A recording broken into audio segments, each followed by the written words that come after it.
Praise lord. June 16వ తేదీ 2024. ఈరోజు దేవుడు బలపరచు వాక్యము. జనమ, నీవిక నేమాత్రమును కన్నీళ్లు విడవవు, ఆయన నీ మొర విని నిశ్చయముగా నిన్ను కరుణించును. యెషయా గ్రంథం 30:19.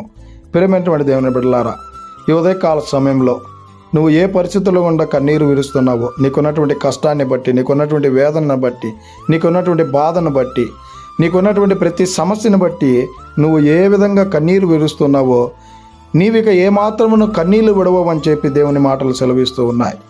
నీకున్నటువంటి ప్రతి పరిస్థితి నుంచి ఆ పరిస్థితిని తీసేసేటువంటి దేవుడిగా ఉన్నాడు. ఆయనకు నువ్వు మొరపెట్టినట్లయితే, ఆ యేసుక్రీస్తు ప్రభుల వారికి నువ్వు మొరపెట్టినట్లయితే ఆయన నీకు ఖచ్చితంగా కరుణించేటువంటి దేవుడిగా ఉన్నాడు. కనుక ఇకనైనా ఆయనకి మనం మొరపెట్టుకునేటువంటి వారంగా ఉండాలని కోరుకుంటూ ఈ దిన వాక్యం ద్వారా దేవుడు మనల్ని అందరినీ బలపరచును గాక. ఆమెన్. God bless you.